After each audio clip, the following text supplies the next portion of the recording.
بسم اللہ الرحمن الرحیم نحمدہ ونصلی علی رسولہ الکریم اما بعد فاعوذ باللہ من الشیطان الرجیم بسم اللہ الرحمن الرحیم احل اللہ البیع وحرم الربا۔ کل ہم نے آن لائن تجارت کی قیمت کی ادائیگی کے حوالے سے گفتگو کی ہے کہ جب بائع اور مشتری کے درمیان یعنی جو دو وعدہ کار ہوتے ہیں ان کے درمیان تجارت کا معاملہ طے ہو جاتا ہے تو اس کے بعد مشتری کی طرف سے قیمت کی ادائیگی کا مرحلہ شروع ہوتا ہے۔ تو قیمت کی ادائیگی کے مختلف طریقے ہیں، ان میں سے خاص کر عام استعمال ہونے والا طریقہ وہ کریڈٹ کارڈ کا ہے۔ اس کے ذریعے سے قیمت کی ادائیگی کی جاتی ہے۔ تو اس کے بارے میں کچھ وضاحت بھی کی تھی، کریڈٹ کارڈ کسے کہتے ہیں اور اس کی کتنی اقسام ہیں اور کون سی قسم کا استعمال جائز ہے اور کون سی قسم کا استعمال ناجائز ہے۔ عام طور پر یہ کارڈ جو ہے وہ سودی ہوتے ہیں، تو سودی ہونے کی وجہ سے ان کا استعمال ناجائز ہے، کیونکہ یہ اصل قرض کا ہی کارڈ ہوتا ہے اور اس کارڈ میں ادائیگی کے لیے ایک مدت طے کی جاتی ہے۔ اگر اس مدت کے دوران قیمت ادا نہ کی جائے تو پھر تاخیر پر جرمانہ ادا کرنا یہ ضروری ہوتا ہے، اور سود کا دوسرا نام یہ جرمانہ رکھا ہوا ہے۔ یعنی عام طور پر اسلامی بینک اسے سود کی بجائے جرمانے کا نام دیتے ہیں کہ یہ جرمانہ ہے۔ کچھ لوگ اسے حوالہ میں شمار کرتے ہیں کہ یہ تو قرض ایک آدمی سے دوسرے کی طرف منتقل کرنا ہو سکتا ہے، یعنی حوالہ میں یہ آ سکتا ہے یا کفالہ اور وکالہ کے تحت، لیکن بنیادی طور پر اس میں وہ شرائط وہ صفات نہیں پائی جاتی جو اصل حوالہ، کفالہ یا وکالہ میں ہوتی ہیں، کیونکہ اصل اس میں جب فریقین بات کرتے ہیں، معاہدہ کرتے ہیں، تو معاہدہ یہ سودی ہوتا ہے۔ یعنی اس معاہدے کے اندر یہ بات طے ہوتی ہے کہ اگر مدت کے اندر ادائیگی ہوگی تو ٹھیک ہے، ورنہ تاخیر کی صورت میں رقم اور مدت کی مقدار کے مطابق زائد رقم ادا کرنا ضروری ہوگا، اور یہی سود ہے۔ سودی معاہدہ ہونے کی وجہ سے یہ کارڈ استعمال کرنا ناجائز ہے۔ اگرچہ اس کے علاوہ اس کے نقصانات اور فوائد اور بھی ہیں جن کا ذکر کل ہو چکا ہے۔ تو ایسے ہی ہم نے یہ ذکر کیا تھا کہ اس کے علاوہ ایزی پیسہ کا طریقہ جو ہے یہ بھی استعمال ہو سکتا ہے، یعنی ناجائز کوئی ایسی اس میں شرط نہ ہو تو پھر کوئی حرج نہیں، سروس چارجز وصول کرنا جو ہے وہ تو حق ہے، جو آدمی اپنی خدمت پیش کرتا ہے اس کے بدلے میں معاوضہ لے سکتا ہے۔ باقی نقدی لین دین جو ہے اس میں کوئی اختلاف ہی نہیں، یہ تو عام خرید و فروخت کا طریقہ چلتا ہے۔ اس کے علاوہ جو ہے وہ اس میں ایک ڈیجیٹل کرنسی استعمال ہوتی ہے، اس کے بارے میں کچھ اختلاف ہے، کیونکہ ڈیجیٹل کرنسی جو ہے وہ کسی حکومت یا کسی خاص مملکت کے زیر اثر نہیں ہوتی۔ یہ ان لوگوں کی کوشش ہے جو چاہتے ہیں کہ بین الاقوامی ایسی ایک کرنسی بن جائے، عالمگیر کرنسی ہو جس میں حکومتوں کا اثر و رسوخ نہ ہو، یعنی بالکل آزادانہ ہو۔ ایسے لوگ اس طرح کی کرنسی ایجاد کرتے ہیں۔ یہ کرنسی جو ہوتی ہے اس میں باقاعدہ کوئی حصی وجود نہیں ہوتا اس کا، صرف اس میں یعنی نمبروں کے ذریعے سے یہ کرنسی ایجاد کی جاتی ہے، جو عام طور پر یہ کمپیوٹر وغیرہ کی جو سکرین ہوتی ہے اس پر یہ ظاہر ہوتی ہے، یہ نمودار ہوتی ہے۔ تو اس کرنسی کے بارے میں بھی کچھ خدشات بھی ہیں، اس کے بارے میں کچھ اشکال بھی ہیں کہ یہ صحیح ہے یا کہ نہیں۔ اس لیے بعض ملکوں میں اس کے استعمال کی اجازت نہیں، کچھ ملک اس کے استعمال کی اجازت دیتے ہیں۔ پاکستان کے اندر بھی عام طور پر اس کے استعمال کی اجازت نہیں ہے، تو جس جگہ اس کے استعمال کی اجازت نہ ہو تو وہاں تو اس کا استعمال کرنا بھی ٹھیک نہیں ہوگا، کیونکہ اس میں غرر نقصان کا خطرہ بھی ہے۔ اور جس جگہ اس کا قانونی طور پر استعمال ہے وہاں اس سے کوئی فائدہ اٹھایا جا سکتا ہے۔ تو رقم کی ادائیگی کا طریقہ جو ہے وہ ایک یہ ڈیجیٹل کرنسی بھی ہے، اور ایک آن لائن چیک ہوتا ہے، اس کے ذریعے سے بھی ادائیگی ہوتی ہے، یہ بھی عام طریقہ چلتا ہے۔ خریدار یا مشتری جو ہے وہ اپنا چیک جاری کرتا ہے فروخت کنندہ کے نام، فروخت کنندہ وہ اپنا وہ چیک جو ہے وہ متعلقہ بینک کی طرف بھیجتا ہے، اور اس میں جو ہے وہ جو جاری کرنے والا ہوتا ہے اس کے اکاؤنٹ کی تحقیق ہوتی ہے، اس کو کنفرم کیا جاتا ہے کہ اس کے اندر اتنی رقم موجود ہے جس سے اس کی خریدی ہوئی چیز کی قیمت ادا ہو سکے۔ اس کے بعد پھر وہ باقی اس کی کارروائی مکمل کر کے جو بیچنے والا ہوتا ہے بائع یا فروخت کنندہ وہ اپنی رقم اس چیک کے ذریعے وصول کر لیتا ہے۔ بہرحال یہ طریقہ ایک چیک کا بھی ہے۔ عمومی طور پر جو آن لائن تجارت ہے ملکی سطح پر بھی ہوتی ہے، لیکن زیادہ تر لوگ اس کو بین الاقوامی سطح پر کرتے ہیں، یہ دوسرے ممالک کے ساتھ یہ خرید و فروخت کی جاتی ہے، اور اس میں جو ہے وہ بینک کو درمیان میں ایک ذریعہ اور وسیلہ بنا کر اس معاہدہ کی تکمیل کی جاتی ہے، کیونکہ جس وقت کوئی شخص جو ہے وہ دوسرے کو کوئی چیز بیچتا ہے اس نے اس کی قیمت وصول کرنی ہوتی ہے، تو قیمت کسی گارنٹی کے بغیر وصول کرنا مشکل ہوتی ہے، گارنٹی اور ضمانت ضرور حاصل کی جاتی ہے۔ جب تک کسی کو اطمینان نہیں ہو جاتا کہ میری اس فروخت کی ہوئی چیز کی قیمت مجھے مل جائے گی، اس وقت تک وہ چیز فروخت نہیں کرتا، یا فروخت ہو جائے تو وہ دوسرے شخص کو منتقل نہیں کرتا، اس کے حوالے نہیں کرتا، یا اس کو اس میں تصرف کا حق نہیں دیتا۔ اگر گارنٹی مل جاتی ہے تو پھر وہ تصرف کر سکتا ہے۔ جیسے یہ کل بھی ذکر کیا تھا کہ آن لائن تجارت میں اہل علم نے کچھ قبضے کی صورت میں کچھ جو ہے وسعت رکھی ہے کہ کوئی آدمی جو ہے وہ قبضہ کرنے سے پہلے اس کا تصرف کر سکتا ہے یا کہ نہیں۔ عام اصول تو یہی ہے، قبضے سے پہلے اس میں تصرف نہیں کر سکتا، ملکیت سے پہلے بھی اس کو آگے بیچ نہیں سکتا، اگر کسی سے خرید لی ہے تو قبضہ سے پہلے آگے اس کو فروخت نہیں کر سکتا، اس کو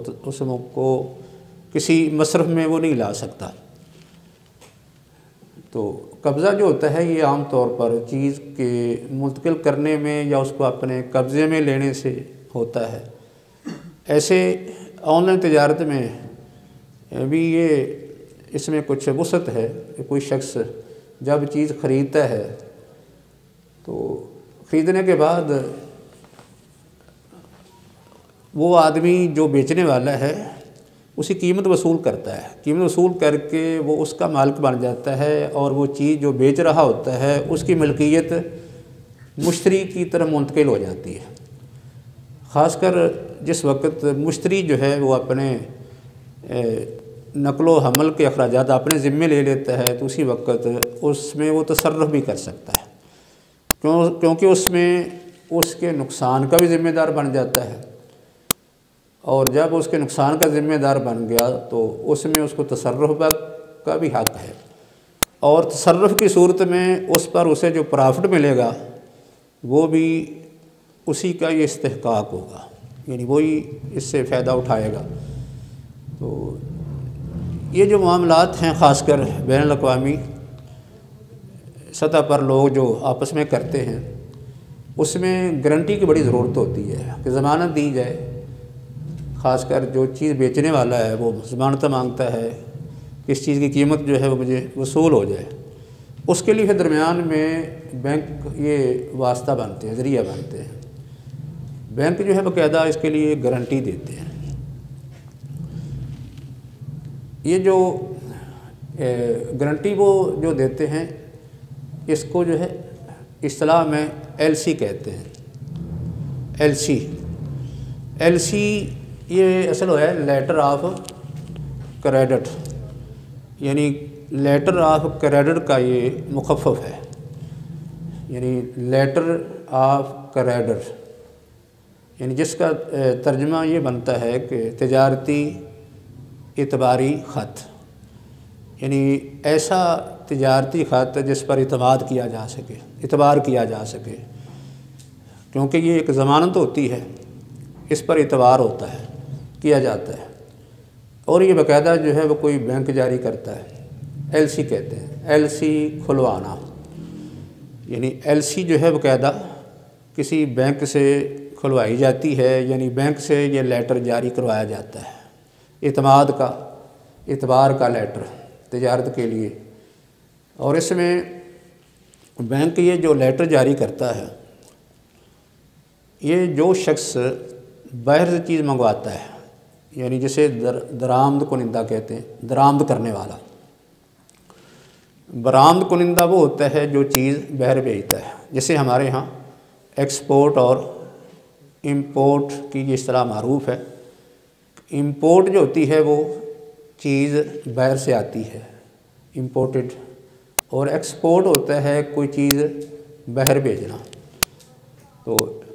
اس کے لیے ہماری زبان میں لفظ درآمدات، برآمدات استعمال ہوتا ہے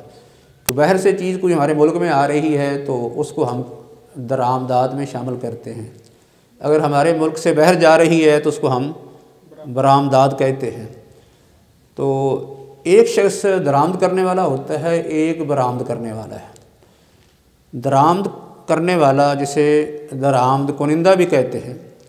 اس کے لیے بینک لیٹر جاری کرتا ہے جس کو ایل سی کا نام دیا جاتا ہے، یعنی یہ گارنٹی کا ایک لیٹر ہوتا ہے جو بینک اپنے درآمد کنندہ کی طرف سے کس کو لکھتا ہے، یہ برآمد کنندہ کو لکھتا ہے، یعنی باہر سے جو چیز بھیجنے والا ہوتا ہے یا بیچنے والا ہوتا ہے اس کے نام یہ لیٹر جاری کرتا ہے، اس میں باقاعدہ گارنٹی دیتا ہے۔ اس میں اس کے جو ہیں وہ 3 کام ہوتے ہیں، یعنی بینک جو ہے وہ 3 کام کرتا ہے، یہ لیٹر جاری کر کے اس کے ذمے 3 کام ہوتے ہیں۔ ایک کام تو یہ ہوتا ہے کہ یہ باقاعدہ جو برآمد کنندہ ہوتا ہے اس سے معاملہ طے کرتا ہے، یعنی درآمد کنندہ کے کاغذات برآمد کنندہ تک پہنچاتا ہے اور برآمد کنندہ کے کاغذات جو ہیں وہ درآمد کنندہ کے تک پہنچاتا ہے۔ ایک دوسرے کی طرف کاغذات پہنچانا اس کی ذمہ داری ہے، اور دونوں کے درمیان معاملات کو مکمل کرنا، یعنی یہ معاہدہ طے کروانا، یہ بینک کی ذمہ داری ہوتی ہے۔ اور اس میں یہ ساتھ گارنٹی بھی دیتا ہے کہ اگر درآمد کنندہ جو ہے اس نے اگر رقم ادا نہ کی تو پھر بینک اس کا ضامن ہے، یعنی بینک جو ہے اس کی ضمانت دیتا ہے کہ اگر درآمد کنندہ قیمت ادا نہیں کرے گا تو پھر بینک اس کا ضامن ہوگا قیمت کا۔ اور تیسرا کام یہ بھی ہوتا ہے کہ اگر درآمد کنندہ خود اگر ادا نہ کر سکے، کسی وقت اس کو مال کی ضرورت پڑ جائے تو بینک مال بھی مہیا کرتا ہے، مال بھی اپنی طرف سے وہ ادا کر دیتا ہے۔ لیکن یہ تینوں کام بینک کرتا تو ہے، ایل سی کھولنے کے ساتھ اس کے ذمے یہ 3 کام ہو جاتے ہیں، لیکن ان میں سے کوئی بھی کام مفت میں نہیں کرتا، وہ ہر کام کی جو ہے وہ اجرت لیتا ہے، اس کی باقاعدہ فیس ہوتی ہے، یا اس کو جو ہے وہ سروس چارج کہا جاتا ہے، یعنی مختلف ناموں سے جو ہے وہ اس کا معاوضہ لیتا ہے۔ کیونکہ اس نے گارنٹی دینے کا اصل کام کرنا ہوتا ہے تاکہ جو برآمد کنندہ ہے اس کو اطمینان ہو جائے کہ اس کی رقم یا پیسہ اس کا ضائع نہیں ہوگا۔ اب یہ جو اس نے جو برآمد کنندہ ہے اس سے گفتگو کی یا کاغذات کا تبادلہ کیا یا اس کو ضمانت دی، یا پھر اگر مال کی کوئی کمی پیشی ہو جاتی ہے تو اس کو بھی بینک پورا کرتا ہے۔ لیکن یہ بینک جو ہے گارنٹی یہ مفت میں نہیں دے دیتا کہ ایسے کوئی شخص جائے اور بینک کو کہے جا کے کہ میری طرف سے گارنٹی دے دو کہ باہر سے میں اتنا مال منگوانا چاہتا ہوں تو یہ گارنٹی دے دو کہ یہ رقم آپ کی محفوظ طریقے سے پہنچ جائے گی، کوئی اس میں کوئی گڑبڑ نہیں ہوگی، کوئی دھوکہ نہیں ہوگا، یعنی ان کو تسلی اور اطمینان دلا دے۔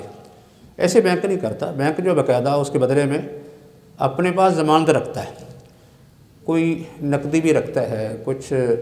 جو ہے وہ ایسے کاغذات بھی ہوتے ہیں، یعنی کسی پراپرٹی کے کاغذات بطور گارنٹی رکھے جاتے ہیں، کبھی وہ کوئی سونا بھی رکھ لیتا ہے۔ مطلب یہ ہوتا ہے کہ ایسی چیزیں بینک رکھتا ہے جو چیزیں زیادہ بکنے والی ہوں، زیادہ نفع بخش ہوں اور ان میں زیادہ اسے ترقی نظر آئے، مطلب یہ چیزیں آئندہ بڑھ سکتی ہیں، ان کی قیمت کم نہیں ہوگی یا ان میں خسارہ نہیں ہوگا، ایسی چیزیں بینک رکھتا ہے کہ اس کو پتہ ہوتا ہے کہ اس نے گارنٹی دے دی تو پھر ذمہ داری اس کی بن جائے گی، یا اس نے وہ قیمت ادا کر دی تو پھر وہ قیمت کیسے وصول کرے گا۔ اس لیے جس کے لیے وہ گارنٹی دیتا ہے یا ایل سی جاری کرتا ہے اس کو پہلے اچھی طرح باندھ کے پھر یہ کام کرتا ہے، تو اس سے بینک جو ہے وہ پھر فوائد بھی حاصل کرتا ہے، کئی یعنی فائدے اس سے حاصل کر رہا ہوتا ہے۔ ایک تو یہ ہے کہ یہ بینک اس پر باقاعدہ پیسے لیتا ہے، یعنی یہ جو ایل سی جاری کرتا ہے یا یہ گارنٹی کا یہ لیٹر جاری کرتا ہے، اس کے لیے باقاعدہ وہ فیس لیتا ہے، رقم وصول کرتا ہے، ضمانت کی، ضمانت پر رقم وصول کرتا ہے، اور یہ رقم جو وصول کرتا ہے وہ اس رقم اور مدت کے حساب سے ہوتی ہے جس کی گارنٹی دے رہا ہوتا ہے، یعنی کتنی رقم کی گارنٹی دے رہا ہے اور کتنی مدت کی گارنٹی دے رہا ہے، اس میں جس قدر رقم زیادہ ہوگی اسی قدر اس کا جو کمیشن ہے یا اس کی فیس وہ زیادہ ہوگی۔ اصل گارنٹی تو اس کی یہی ہے نا کہ اس نے ضمانت دے دی کہ فلاں آدمی کا میں ضامن ہوں کہ وہ آپ سے معاملہ جو ہے وہ صحیح طریقے سے کرے گا، سچائی امانتداری سے کرے گا، اگر کوئی مشکل بنتی ہے، قیمت ادا نہیں کرتا تو بینک اس کا ضامن ہے، یہ ضمانت دیتا ہے، تو ضمانت پر باقاعدہ وہ فیس دیتا ہے۔ یہ گارنٹی پر کمیشن لینا یہ بھی شرعی طور پر جائز نہیں ہے، جو گارنٹی ہوتی ہے کسی قرض کی، عام طور پر گارنٹی قرض کی ہوتی ہے نا، قرض کی ضمانت دی جاتی ہے کہ میں ضامن ہوں، زیادہ تر تو جس کی گارنٹی دی جاتی ہے وہ خود ادا کر دیتا ہے، لیکن اگر کسی وقت ادا نہ کرے تو پھر اس کی ذمہ داری ضامن پر بڑھتی ہے، ضامن کو وہ رقم ادا کرنا پھر ضروری ہو جاتا ہے، وہی اس کا پابند ہوتا ہے۔ جب کوئی آدمی کسی کو قرض دیتا ہے نا، قرض کسی معاوضے کی وجہ سے نہیں دیتا، یعنی قرض پر وہ کوئی پیسہ نہیں کماتا، بلکہ قرض جو ہے وہ ایک دوسرے کے ساتھ احسان اور نیکی ہوتی ہے، نیکی کے جذبے سے، احسان اور ہمدردی کے جذبے سے قرض دیا جاتا ہے، اس کے بدلے میں پیسہ کمانا مقصود نہیں ہوتا۔ اگر کسی کا مقصد جو ہے وہ اس پر پیسہ کمانا بن جائے تو یہ سود شمار ہوتا ہے، پھر یہ قرض تو نہیں رہے گا۔ تو جب کوئی آدمی کسی کو جو قرض دیتا ہے، قرض پر کوئی وہ منفعت حاصل نہیں کر سکتا، کوئی فائدہ نہیں اٹھا سکتا، اس پر وہ کمائی نہیں کر سکتا، تو پھر اس کی ضمانت پر کیسے کمائی کر سکتا ہے؟ جب پیسہ دے کے اس پر کچھ نہیں کما سکتا، اس صرف ضمانت دے کے کمائی کرے اس پر، یہ کیسے اس کے لیے جائز ہوگا؟ تو بینک یہ کام کرتا ہے، بینک نے پیسے تو جو درآمد کنندہ اس سے لینے ہوتے ہیں، اس نے صرف اس قرض کی صرف ضمانت دینی ہوتی ہے، کیونکہ یہ قرض درآمد کنندہ کے ذمے ہوتا ہے اور برآمد کنندہ نے یہ وصول کرنا ہوتا ہے۔ تو برآمد کنندہ کوئی ضمانت دیتا ہے کہ جو درآمد کنندہ ہے یہ آپ کو یہ رقم ادا کر دے گا، اگر نہ ادا کی تو پھر میں ادا کروں گا۔ تو اس ضمانت پر باقاعدہ جو ہے وہ فیس وصول کرتا ہے، پیسے وصول کرتا ہے۔ ایک تو فائدہ بینک کو یہ ہوتا ہے، دوسرا یہ ہے کہ اگر کسی وقت درآمد کنندہ نے تاخیر کر دی، مثلا وقت پر وہ ادائیگی نہ کر سکا، بینک کیونکہ ضامن ہوتا ہے اس نے وقت پر ادا کرنا ہی ہوتا ہے، تو وقت پر ادا کر کے اس کے بعد جو درآمد کنندہ ہے اس رقم میں جتنی تاخیر کرے گا اس کے مطابق بینک اس سے سود وصول کرتا ہے۔ دوسرا بینک کو یہ فائدہ ہو رہا ہوتا ہے، یعنی سود وصول کرتا ہے باقاعدہ جو رقم اس نے ادا کر دی اس کی تاخیر پر۔ اور تیسرا فائدہ یہ بھی اٹھاتا ہے کہ درآمد کنندہ سے بطور ضمانت اس نے جو چیزیں رکھی ہوتی ہیں، یعنی سمجھ لیں کہ وہ چیزیں اس کے پاس بطور گروی ہوتی ہیں، بطور رہن ہوتی ہیں، بینک اپنے پاس اس کی چیزیں رکھتا ہے، اس کے بعد ضمانت دیتا ہے۔ تو یہ جو پیسے یا کوئی سونا بینک کے پاس اس نے رکھا ہوتا ہے یا کوئی بھی چیز، اس چیز کو بینک باقاعدہ استعمال کرتا ہے اور اس سے فائدہ اٹھاتا ہے۔ حالانکہ جو چیز کسی کے پاس بطور گروی یا بطور رہن یا بطور امانت رکھی جائے یا بطور ضمانت ہے، اس چیز سے وہ شخص فائدہ نہیں اٹھا سکتا یا وہ ادارہ فائدہ نہیں اٹھا سکتا، لیکن یہاں جو ہے بینک کو سے فائدہ اٹھا رہا ہوتا ہے۔ اس لیے بینک کو یہ تقریباً 3 قسم کے فائدے حاصل ہوتے ہیں۔ ایک تو درآمد کنندہ کی طرف سے جو چیزیں رکھی جاتی ہیں ان سے فائدہ اٹھاتا ہے، یہ بلا معاوضہ فائدہ اٹھاتا ہے۔ دوسرا یہ کہ جو گارنٹی لیٹر جاری کرتا ہے اس پر باقاعدہ فیس وصول کرتا ہے۔ تیسری صورت یہ کہ اگر درآمد کنندہ سے رقم کی ادائیگی میں تاخیر ہو جائے تو بینک اپنی طرف سے ادا کر کے بعد میں اس سے سود وصول کرتا ہے۔ بہرحال یہ طریقہ جو ہے عام طور پر یہ بینک کا ہے، ایل سی کھولنے کا طریقہ، اس پر یہ فوائد حاصل کرتا ہے۔ جبکہ اس میں یعنی شرعی طریقہ جو ہے یہ ہونا چاہیے یا ہو سکتا ہے کہ بینک جو ہے وہ گارنٹی یعنی دے سکتا ہے۔ گارنٹی کا ذکر تو حدیث میں بھی آتا ہے نا، گارنٹی شخصی بھی دی جا سکتی ہے اور مالی بھی دی جا سکتی ہے۔ مثلا کوئی شخص گارنٹی دیتا ہے کہ فلاں آدمی کو اگر حاضر کرنا پڑا تو میں کر دوں گا ضرورت کے تحت، ایک دفعہ اس کو چھوڑ دیں، آپ تحقیق کر لیں معاملے کی، اگر مجرم بنتا ہے تو اس کو حاضر کر دیا جائے گا۔ یہ یعنی شخصی ضمانت ہوتی ہے کسی آدمی کی جو دوسرا آدمی دیتا ہے۔ ایک ضمانت مالی ہوتی ہے، کسی شخص نے کسی سے کچھ مال لینا ہوتا ہے یا قرض لینا ہوتا ہے اور جو قرض خواہ ہے وہ مطالبہ کرتا ہے، اسے تنگ کرتا ہے، اور قرض دار یا مقروض وہ قرض ادا نہیں کرتا، ان دونوں کے درمیان جھگڑا ہو رہا ہوتا ہے، وہ مشکل میں ہوتے ہیں، تو کوئی تیسرا شخص جو ہے وہ ضمانت دے دیتا ہے کہ آپ قرض دار کو چھوڑ دیں، اس کو کچھ نہ کہیں، اس نے قرض ادا کر دیا تو ٹھیک ہے فلاں وقت تک، اگر نہ ادا کیا تو میں اس کا ضامن ہوں۔ اس طرح قرض کی یعنی مالی ضمانت بھی دی جا سکتی ہے اور شخصی ضمانتیں بھی، کسی کو کسی کے سامنے یا عدالت میں حاضر کرنے کی ضمانت بھی دی جا سکتی ہے۔ امام بخاری نے باقاعدہ اس پر جو ہے وہ باب باندھا ہے، شخصی ضمانت اور مالی ضمانت پر۔ تو اس لیے ضمانت دینے میں کوئی حد نہیں، دی جا سکتی ہے۔ جیسے کوئی آدمی کسی کو قرض دے کے اس کے ساتھ احسان اور نیکی کرتا ہے، ویسے اس کی ضمانت دے کے بھی اس کے ساتھ نیکی کرتا ہے۔ تو بہرحال ضمانت پر جو ہے وہ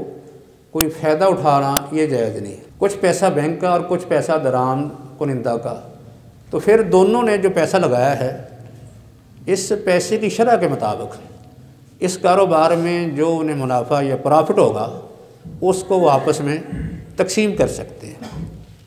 یعنی جتنا جتنا کسی کا پیسہ ہے اس کے مطابق، یا جو آپس میں کوئی معاہدہ طے کر لیتے ہیں، کیونکہ ایک طرف ایک آدمی پیسہ بھی لگاتا ہے اور اس میں محنت بھی کر رہا ہے،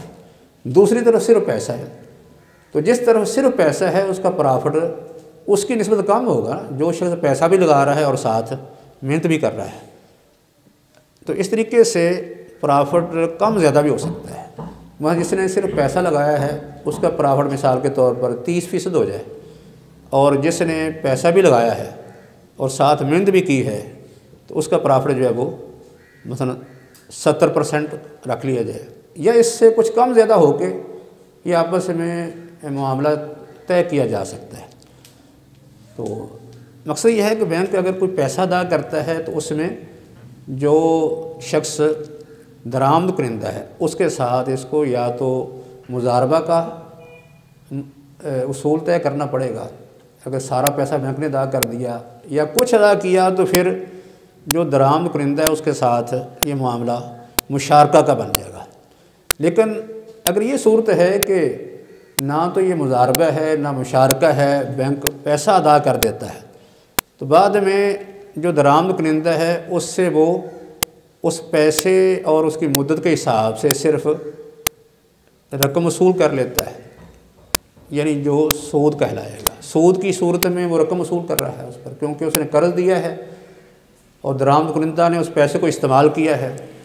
اس پیسے کے استعمال کی وجہ سے اس کی مدت کے مطابق بینک اس سے فائدہ اٹھائے گا تو یہ سود کہلائے گا۔ بینک جو ہے وہ اس میں کچھ الفاظ کا ہیر پھیر کر کے اس کو اسلامی اس طرح بناتا ہے، وہ کہتا ہے کہ میں نے یہ مرابحہ کیا ہے، کئی دفعہ نام اس کا مرابحہ رکھ لیتے ہیں، یہ مرابحہ ہے۔ شرعی مرابحہ جو ہے وہ تو یہ ہوتا ہے کہ ایک شخص کوئی چیز خریدتا ہے اور آگے بیچنے سے پہلے جو یعنی ابھی مشتری کو اس نے بیچا نہیں ہوتا سامان، بیچنے سے پہلے وہ مشتری کو بتاتا ہے کہ میں نے یہ اتنے کا خریدا ہے، اپنی جو قیمت خرید ہے وہی بتاتا ہے اور ساتھ اخراجات بھی بتا دیتا ہے کہ اس پر میرا اتنا خرچ آیا ہے اور میں نے اتنا منافع لینا ہے۔ اس کو کیا کہتے ہیں؟ مرابحہ۔ یہ بے مرابحہ ہوتی ہے کہ کوئی شخص کسی کو چیز بیچے تو اس میں اصل اپنی قیمت خرید اور اخراجات سارے بتا دے۔ مثلا ایک آدمی نے ایک گاڑی خریدی ہے تو وہ کہے کہ یہ میری گاڑی جو ہے وہ تقریباً 20 لاکھ کی بن گئی ہے، کہ میں نے اتنی رقم اس کی قیمت ادا کی ہے اور اس پر یہ میرے مزید اخراجات ہوئے ہیں، ٹوٹل میرا خرچہ جو 20 لاکھ کا ہے، تو میں نے اس پر 2 لاکھ منافع لینا ہے۔ تو مشتری جو ہے وہ 2 لاکھ منافع دے کے خرید لے تو شرعی طور پر یہ بے جائز ہوتی ہے۔ یہ مرابحہ کی شکل ہے کہ مرابحہ میں باقاعدہ جو فروخت کرندہ ہے وہ اپنی جو قیمت خرید ہوتی ہے وہ بتاتا ہے، اخراجات بتاتا ہے اور منافع بھی بیان کر دیتا ہے، اتنا منافع۔ عام بیع کے اندر یہ نہیں ہوتا۔ عام بیع جو ہوتی ہے نا، جس کو مساومہ کہتے ہیں، مساومہ، یہ بیع اس میں جو بیچنے والا ہے یعنی بائع یا فروخت کنندہ وہ اصل رقم بتانے کا کوئی پابند نہیں ہوتا ہے۔ وہ کہتا ہے کہ میں نے یہ خریدی ہے 10 لاکھ کی یا 15 کی یا 20 کی، میں نے اتنے کی بیچنی ہے بس۔ یعنی خریدار کو کہتا ہے کہ میں نے اتنے کی بیچنی ہے، اگر آپ لے سکتے ہیں تو لے لیں، اگر نہیں پسند تو نہ لیں، باقی میں نے کتنی خریدی ہے یہ بتانے کو پابند نہیں ہوتا۔ یہ بیع مساومہ ہوتی ہے۔ لیکن مرابحہ میں باقاعدہ وہ اپنی اصل رقم جو اس نے ادا کی ہے یا اس کے جو اخراجات ہیں وہ بتا کے بعد میں پرافٹ طے کرتا ہے کہ میں نے اتنا منافع لینا ہے۔ اس میں دوسرے شخص کو ذرا اطمینان ہو جاتا ہے کہ اگر اس پر 20 لاکھ خرچ آیا ہے تو میں 1-2 لاکھ پرافٹ دے دیتا ہوں، یہ تو اس کا حق بنتا ہے کہ اتنا لے لے۔ اس میں مزید جو ہے وہ پھر کوئی بات کرنے کی یا بحث کرنے کی یا باہو تاؤ کرنے کی ضرورت نہیں پڑتی۔ لیکن یہاں یہ اس کو بھی یہ کہہ دیتے ہیں کہ یہ جی کیا ہے؟ مرابحہ ہے۔ گویا کہ جو چیز کوئی آدمی باہر سے لا رہا ہے نا، وہ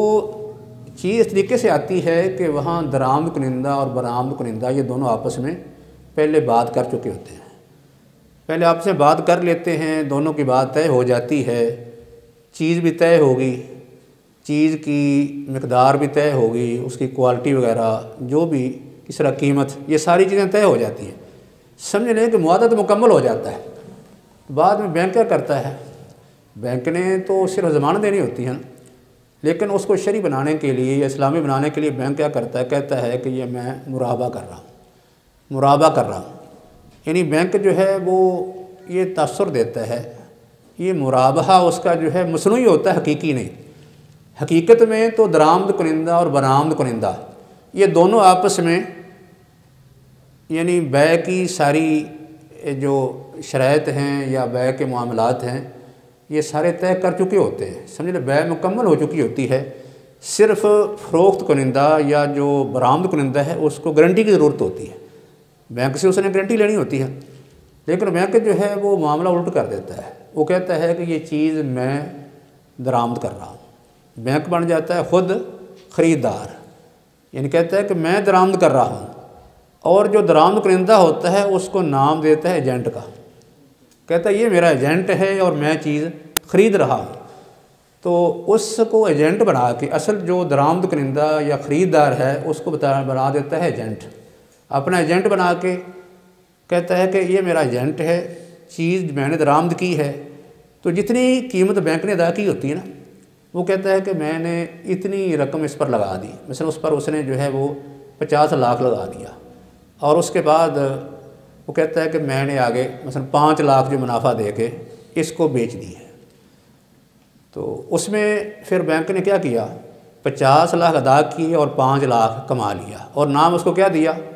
مرابحہ کا نام دے دیا، گویا کہ بینک نے خریدی ہے اور 50 لاکھ اس پر خرچ ہو گئے اور 5 لاکھ منافع لے کے آگے بھیج دی، یعنی بتا دیا کہ 50 لاکھ اس پر لگ گیا ہے، میرا لگ گیا ہے، تو 5 لاکھ میں نے منافع لینا ہے، اس طرح اس کا نام مرابحہ رکھ کے جو ہے یہ معاملہ طے کر لیا جاتا ہے، پھر اس کے بعد بینک جو ہے وہ اپنی فیسیں وغیرہ بھی ساری اس میں شامل کر دیتا ہے، پھر فیسیں الگ نہیں لیتا، اس کو پتہ ہے کہ 5 لاکھ کے اندر ساری فیسیں بھی آ گئی، حالانکہ بینک نے کچھ بھی نہیں کیا ہوتا، اس سے پہلے معاملہ تو سارا وہ درآمد کنندہ اور برآمد کنندہ آپس میں طے کر چکے ہوتے ہیں، یعنی اصل فریقین وہ ہوتے ہیں، انہوں نے اپنا معاملہ جب مکمل کر لیا ہوتا ہے بعد میں بینک کو انوالو کرتے ہیں صرف گارنٹی کے لیے بس، لیکن بینک جو ہے وہ ایسا پلٹا مارتا ہے کہ جو اصل درآمد کنندہ ہوتا ہے اس کو اپنا ایجنٹ بنا دیتا ہے، ایجنٹ ظاہر کرتا ہے اور خود وہ خریدار بن جاتا ہے، اور پھر مرابحہ کا نام دے کے اور اس کو اپنا ایجنٹ بنا کے یہ چیز جو ہے وہ یعنی اس پر اضافہ لے کے وہ فروخت کر دیتا ہے، تو اس طرح کر کے وہ کمائی کر لیتا ہے، جبکہ جب کوئی آدمی مرابحہ کرتا ہے نا بیع مرابحہ، اس کے اندر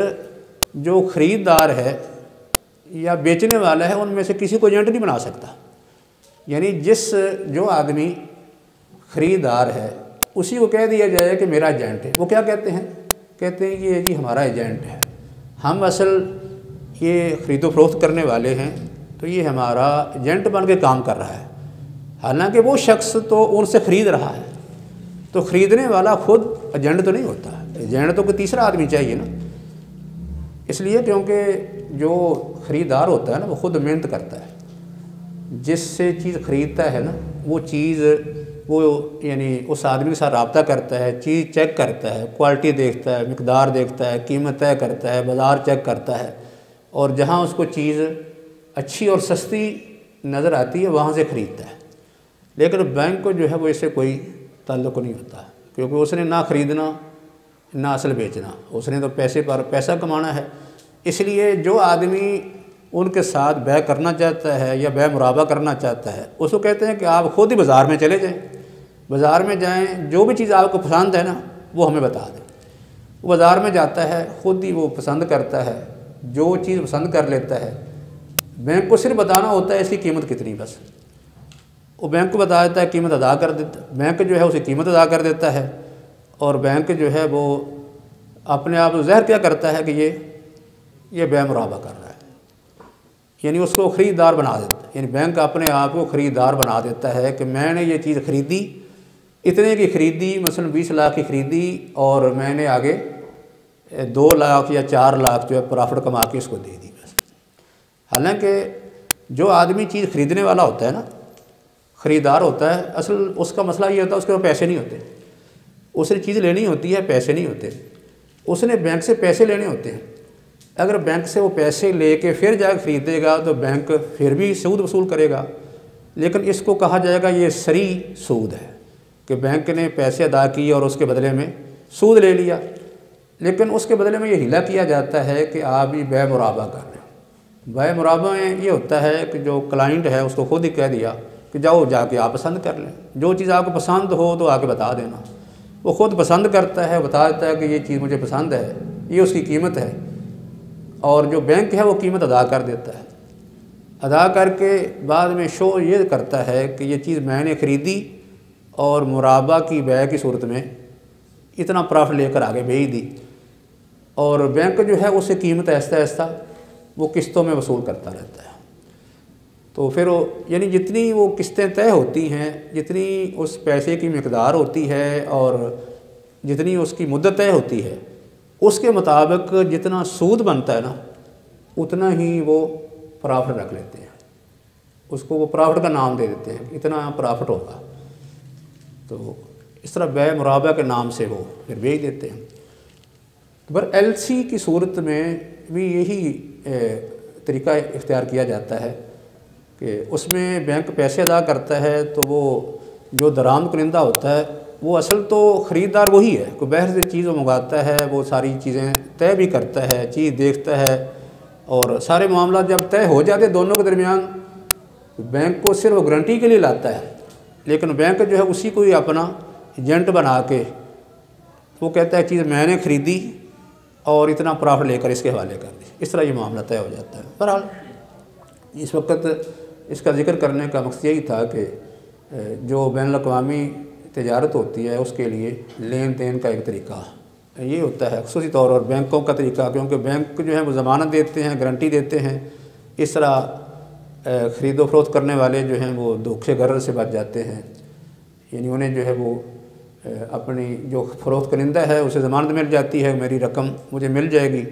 اسی طرح جو خریدار ہے اسے سامان ملنے کی گارنٹی مل جاتی ہے۔ تو اس طرح بینک جو ہے وہ پھر ایل سی کے ذریعے سے، یعنی لیٹر آف کریڈٹ کے ذریعے سے یہ معاملات جو ہے وہ طے کرتے ہیں، اور ان کی جو ذمہ داریاں ہیں جس طریقے سے ادا کرتے ہیں، اس پر جو کچھ وصول کرتے ہیں، اور ان چیزوں میں سے جو ان کا حق بنتا ہے، جو جائز یعنی ان کا حق ہے وہ لے سکتے ہیں، جو ناجائز ہے وہ لینا ان کے لیے یعنی حرام ہے۔ تو یہ یعنی اس کی وضاحت کا مطلب یہی تھا کہ